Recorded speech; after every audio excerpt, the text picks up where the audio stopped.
नमस्कार, आप देख रहे हैं जी बिजनेस। मैं हूं स्वाति रायना। इस बार चुनाव बेहद खास होने जा रहे हैं क्योंकि नोटबंदी के बाद पहली बार इस बात का फैसला होगा कि डीमोनेटाइजेशन का इन चुनाव पर क्या असर होने जा रहा है। हालांकि चुनाव आयोग भी इस बार इन चुनावों को कैशलेस कराने पर जोर दे रहा है, लेकिन उसके लिए यह कवायद कितनी आसान होगी, ये देखना दिलचस्प है। दूसरा पेज बजट की तारीखों को लेकर भी फंस गया है, तो क्या बजट की तारीख बदलेगी या फिर वही रहेगी? और इन्हीं तमाम मुद्दों पर बातचीत करने के लिए हमारे साथ खास पैनल इस वक्त मौजूद है। हम आपको इंट्रोडक्शन करा दें तमाम मेहमानों का। हमारे साथ इस वक्त हैं T N. Pandey, former chairman CBDT। हमारे साथ major general Anil Verma, retired head ADR हैं। साथ ही बीजेपी से स्पोक्स पर्सन नरेंद्र तनेजा और कांग्रेस से स्पोक्स पर्सन अभय दुबे हमारे साथ हैं। आप सभी मेहमानों का बहुत खास स्वागत है हमारे इस शो में। बात करेंगे कैशलेस इलेक्शंस की। क्या ये नोटबंदी का असली इम्तिहान है? चर्चा इस पर होगी, लेकिन उससे पहले एक खास रिपोर्ट देखिए।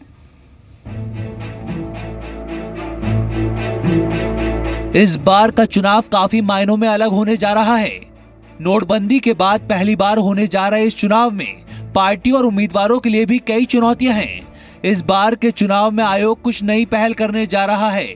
आयोग ने चुनाव के कैशलेस करने के पूरे इंतजाम किए हैं। 20,000 से ज्यादा का खर्च उम्मीदवारों को चेक या ऑनलाइन से करना होगा। साथ ही 20,000 से ज्यादा का चंदा चेक या ड्राफ्ट से लेना होगा। टीवी से उम्मीदवार का प्रचार हुआ तो उसे चुनावी खर्च में जोड़ा जाएगा। काले धन वाला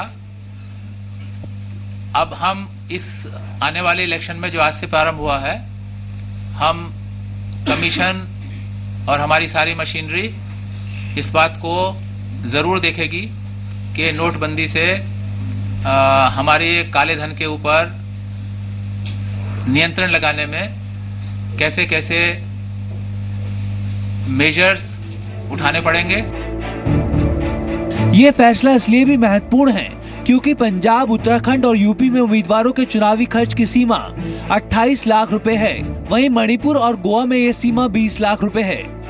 इस बार ये भी देखना होगा कि क्या एक उम्मीदवार 28 लाख ही खर्च करता है या फिर हकीकत कुछ और है।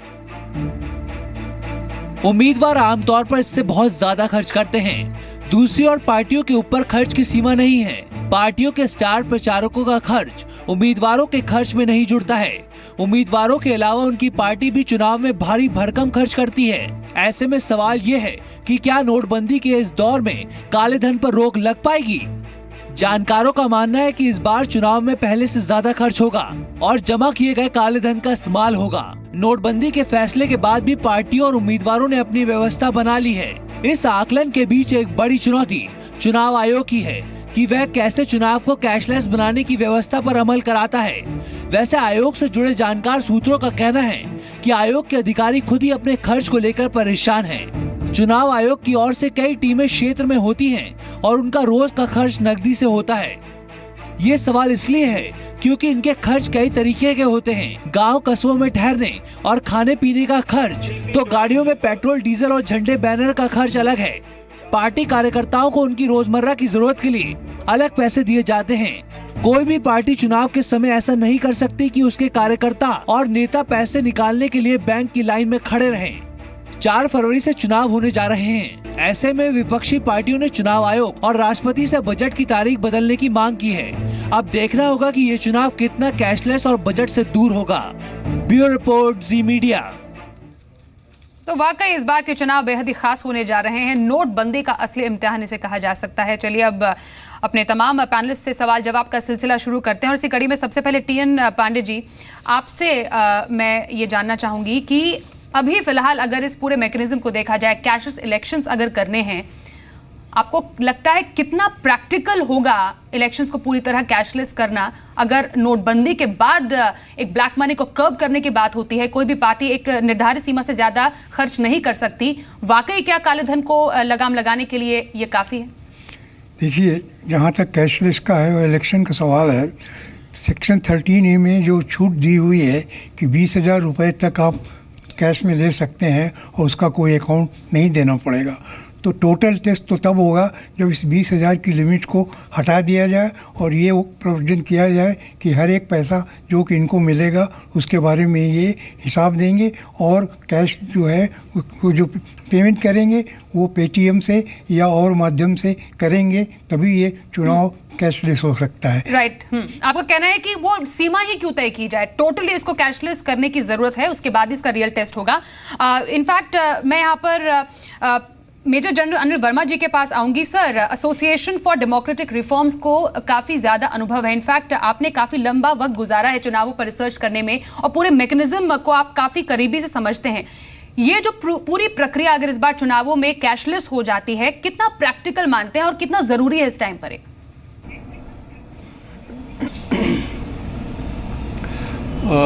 हमारा ये मानना है, जो पांडे जी ने बोला मैं बिल्कुल उनके साथ 100% सहमत हूँ।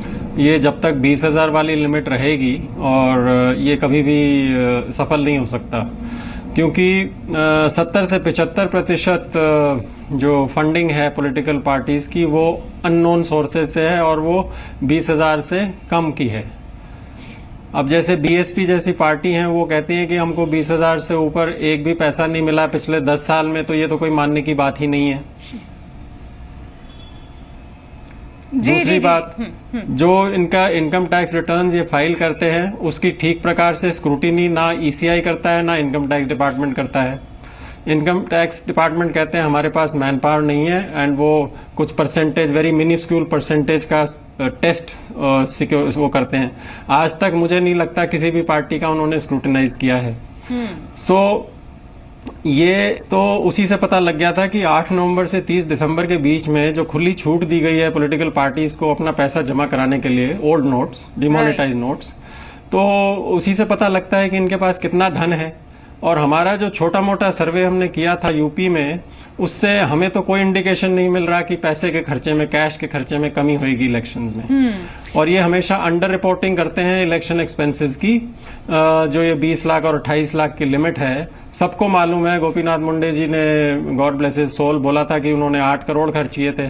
पिछले दिन फारूक अब्दुल्ला जी ने बोला था कि 10 करोड़ खर्च हो जाते हैं जी। तो ये तो इन्होंने इंतजाम पहले ही कर लिया है डिमोनेटाइजेशन से, सब पॉलिटिकल पार्टीज ने। सो ईसीआई मेरे ख्याल से इसके ऊपर कुछ कार्रवाई नहीं कर सकती है। जो गाइडलाइंस उन्होंने दी हुई हैं वो तो बहुत पहले से 2014 अगस्त में उन्होंने की थी, उनके ऊपर भी ठीक से अमल नहीं हो रहा है। वाकई, तो क्या इन तमाम एक्सपेंडिचर्स की अंडर रिपोर्टिंग होती है? बहुत बड़ा पॉइंट आपने सर यहाँ पर उठाया है। इनफैक्ट इसी के लिए अब मैं पॉलिटिकल पार्टीज के पास ही जाती हूँ, लेकिन पॉलिटिकल पार्टीज का ये भी कहना है कि छोटे छोटे खर्चे होते हैं, दिन भर के खर्चे, क्योंकि भारत में जो चुनाव होते हैं खासतौर पर उसमें कैश में ही ज़्यादातर देखते हैं कि लेन देन किया जाता है। छोटे छोटे जो कार्यकर्ताओं को पैसे देने होते हैं 100-200 रुपए, उनके लिए उनको कैश की ज़रूरत होती है। लेकिन नरेंद्र तनेजा जी, जो पॉइंट यहाँ पर अनिल वर्मा जी ने कहा है कि अंडर रिपोर्टिंग की जाती है, पहले ही इंतजाम सारे कर दिए गए हैं, आखिरकार इसको मैनेज कैसे करेंगे? और खुद उनका कहना है कि उन्होंने छोटा बहुत सर्वे भी किया जिसमें साफ तौर पर कहा गया था कि अभी भी कैश के खर्चों में कोई कमी नहीं आई है। देखिए, कैशलेस या लेस कैश, इसकी शुरुआत, इसका श्री गणेश, इस संस्कृति की शुरुआत तो हम लोगों ने करी, हमारी सरकार ने करी। 8 नवंबर से हमने इसका मुहिम छेड़ा हुआ है और बड़ी खुशी की बात है, इलेक्शन कमीशन जो ऑटोनोमस बॉडी है, सरकार का उस पर कोई नियंत्रण नहीं है, सरकार तो प्रभाव भी नहीं कर सकती, उसने भी सरकार की ये नीति के कैशलेस और जो लेस कैश है उसका एक तरह से एंडोर्समेंट किया। उन्होंने कहा ये बहुत अच्छी बात है और वो उसको इलेक्शन में लेकर के आ रहे हैं, जिसका चूंकि हम तो कैशलेस की जो पूरी संस्कृति है हम ही ने शुरुआत करी है, तो हम ये चाहते हैं कि भारत में जितने भी जीवन में जितने भी पहलू है, चाहे वो इलेक्शन हो, चाहे वो हमारी रोजाना की जिंदगी है, उसके अंदर जहां तक संभव इसको लेके आया जाए। तो ये भारतीय जनता पार्टी और हमारी सरकार, हम इसी के फेवर में है कि जो पूरे पारदर्शिता है वो ले होकर के आए। और जितनी बातें मेरी को पैनलिस्ट ने कही है, मैं बिल्कुल इनसे सहमत हूं कि हमको पूरे देश में बहस की जरूरत है, सारी पार्टियों को मिलने की जरूरत है, संसद के अंदर भी और संसद के बाहर भी, कि भाई कैसे जो इलेक्शन का पूरा प्रोसेस है इसको हम ऐसा बना सके जिसके अंदर पूरी तरह ईमानदारी आए और पूरी पारदर्शिता आए। हम 100% इसका समर्थन करते हैं। जब शुरुआत ही हमने करी है, इलेक्शन कमीशन तो एंडोर्स कर रहा है, शुरुआत तो हम ही ने करी है, तो आप खुद ही समझ सकते हैं कि हम क्या चाहते हैं। लेकिन चुनाव में सफल कैसे बनाएंगे? जो कुछ खर्चों की बात यहाँ पर उठती है, गांव कस्बों में ठहरना, खाने पीने का खर्चा होता है, गाड़ी में पेट्रोल डीजल डालने का खर्चा होता है, बैनर हो गया, पोस्टर्स हो गया, पार्टी के कार्यकर्ताओं की रोजमर्रा की जरूरत होती है। ऐसे खर्चों के लिए कैश की जरूरत पड़ेगी कि नहीं पड़ेगी रोजमर्रा के टाइम में? नहीं, देखिए आपने बहुत अच्छा प्रश्न किया। जो प्रैक्टिकल एस्पेक्ट्स है जिनका आपने चर्चा करी, इसीलिए हम कहते हैं कैशलेस, कंप्लीट के एकदम कैश खत्म हो जाए दुनिया में कहीं संभव नहीं हुआ है। लेकिन इसमें जहां जहां बहुत बिल्कुल ऐसा होता है कि बहुत छोटे छोटे खर्चे होते हैं, वर्कर्स जाते हैं, वॉलंटियर्स जाते हैं, तो वो जाहिर है वहां पे तो कैश का प्रयोग होगा, है ना। और लेकिन देखना ये होगा कि जो बात हो रही है कि बड़ा कैश और जिससे भ्रष्टाचार पे, उसको कैसे रोका जाए, बात इसकी है। और इसके लिए जो भी जिस तरह के अमेंडमेंट की जरूरत है एक्ट्स के अंदर, या जिस तरीके की बहस की जरूरत है, मुझे लगता है देश आज यही कह रहा है, देश सब राजनीतिक दलों से कह रहा है कि समय है कि आगे बढ़िए और इसको साफ करिए और पॉलिटिकल सिस्टम को आप बिल्कुल क्लीन करिए। पॉलिटिकल सिस्टम को क्लीन करने का वक्त आ गया। अभय दुबे जी, और तमाम बातें जो नरेंद्र तनेजा जी ने कही, आप उससे इत्तेफाक रखते हैं? ट्रांसपेरेंसी आएगी इस इलेक्शंस में? हाँ, देखिए पहले तो मैं ये बताना चाहता हूँ कि इलेक्शन कमीशन ने ये हम उम्मीद कर रहे थे कि वो आर्टिकल 324 को यूटिलाइज करें और कह दें कि 2000 रुपये तक ही आप क्यों 20,000 की सीमा तय करके रखी। एक तो ये काम उनको कर लेना चाहिए था। दूसरी बात, उन्होंने जो आरपी एक्ट का सेक्शन 77 है जिसमें इलेक्शन का खर्च देना होता है, चीफ इलेक्शन कमिश्नर ने कहा कि 20,000 रुपये से ऊपर आप कैश में खर्च नहीं कर सकते। तो वो इनकम टैक्स एक्ट का प्रोविज़न तो समझ में आता है जो 40A3 में है, लेकिन आरपी एक्ट में ऐसा कोई प्रोविज़न नहीं है। तो इनको या तो अमेंडमेंट करना चाहिए था या रूल्स में, या फिर आर्टिकल 324 में कोई गाइडलाइन इशू करनी थी। मैं उम्मीद करता हूं कि वो करेंगे। बात रही भारतीय जनता पार्टी की, तो आप देखिए कितना हास्यास्पद है। जो राजनीतिक दल का 14-15 में 642 करोड़ रुपए चंदा था, वो अगले ही साल 782 करोड़ रुपए हो गया और 75% उसमें 20,000 से नीचे मतलब कैश में लिया। 60 करोड़ रुपए साल भर तक ओपनिंग क्लोजिंग बैलेंस इनकी ऑडिटेड अकाउंट का देख लीजिए, वो कैश इन हैंड रखते हैं। अभी 30-30, 40-40 करोड़ की एक एक परिवर्तन रैली उत्तर प्रदेश में कर रहे हैं। क्या वो कैशलेस पेमेंट हो रहा है? तो ये तो हाथी के दांत खाने के और दिखाने के और। अच्छा। तो ये भारतीय जनता पार्टी ने मुखोटा लगा रखा है। सेल्फ रेगुलेटरी सिस्टम क्यों नहीं अडॉप्ट करते? कह दे कि हम बिल्कुल कैशलेस हो जाएंगे, सारा चंदा आप ये खुद तय करें प्रधानमंत्री जी, क्या सारे राजनीतिक दलों की जरूरत है? लेकर आ जाए ऑर्डिनेंस। नरेंद्र तनेजा जी, अभय दुबे जी के पास तो पूरा खाका तैयार है कि कितना खर्च आपने किया। आपसे जवाब जरूर लूंगी, लेकिन उससे पहले अनिल वर्मा जी काफी समय से कुछ कहना चाह रहे। जी बोलिए अनिल जी। मैं ये कहना चाह रहा हूँ कि पहली बात तो ये क्लियर होना चाहिए कि ये ईसीआई का मैंडेट नहीं है, ये आरपीए में अमेंडमेंट करना पड़ेगा। ये जब अपनी पीठ थपथपा रहे हैं बीजेपी के वक्ता, वो बड़ी अच्छी बात है, लेकिन मैं ये कह रहा हूँ कि ये जो कैशलेस वाला सिस्टम हो ही नहीं सकता जब तक आरपीए का अमेंडमेंट नहीं होगा। और जब ऐसी बात आती है पारदर्शिता की पॉलिटिकल फाइनेंसिंग में और फंडिंग में, तो उस समय ये कंसेंसस की बात करने लगते हैं। ये दोहरे मापदंड क्यों हैं? जनता के लिए तो आपने डंडा देके और डिमोनेटाइजेशन करा दिया और 2.5 लाख से ज्यादा आप जमा नहीं करा सकते, और पॉलिटिकल पार्टीज के लिए कोई लागू नहीं है सिस्टम। जी जी जी जी जी सर इनफैक्ट आपके इसी सवाल का जवाब मैं नरेंद्र तनेजा जी से लेना चाहूंगी। नरेंद्र तनेजा जी, जब आम आदमी पे इतने सारे नियम थोप दिए जाते हैं, पॉलिटिकल पार्टीज को इससे अलग क्यों रखा जाता है? ये इनफैक्ट ये सवाल अनिल वर्मा जी ने भी उठाया। ऐसा दोहरा मापदंड क्यों? नहीं, देखिए पहले जो मेरे कांग्रेस के साथी हैं उन्होंने ये कहा कि भारतीय जनता पार्टी का इतना % कलेक्शन कैसे हुआ, और साथ में उनका जो ऑडिटेड अकाउंट है, अरे जब ऑडिट हो गया उसका, है ना, तो फिर किस बात के आप वो लगा रहे हैं? और दूसरी बात यह कि कांग्रेस पार्टी का सन 47 से लेकर के आज तक जरा उसका भी इतिहास देख लीजिए, और 12 लाख करोड़ के स्कैंडल स्कैम उसका भी इतिहास देख लीजिए। लेकिन अच्छा, दूसरी जहां तक मेरे दूसरे साथी ने बड़ा अच्छा प्रश्न, अपने दामन की स्याही तो मिटा लो। अच्छा, दूसरा जो बहुत अच्छा प्रश्न है, दाल में 2,20,000 करोड़ रुपए खा गए। का जवाब दे दो, फिर आपका समय आएगा।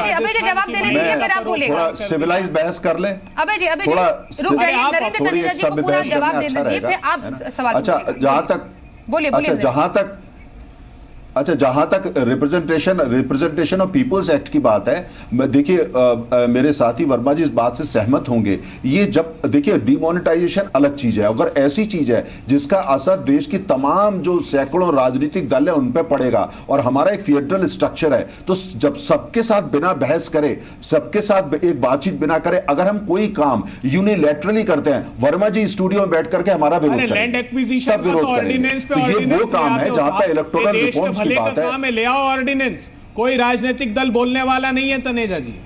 अरे पहले ऑर्डिनेंस ये आना चाहिए कि बहस हो रही है तो बीच में नहीं बोलना चाहिए। आज पहला ऑर्डिनेंस ये होना चाहिए। दबाव है, आज जनता का दबाव है और ये सही समय है। लेकिन अब वाकई लेकिन बात तो यही है ना कि क्या इस इलेक्शन के बाद नोटबंदी का असली इम्तिहान देखने को मिलेगा? क्या काले धन पर रोक लग पाएगी? जी, आप सब पैनलिस्ट के पास में फिर से आऊंगी। अनिल वर्मा इनफैक्ट कुछ कहना चाह रहे हैं और टीएन पांडे जी का भी इस पर हम जरूर लेंगे रिमार्क।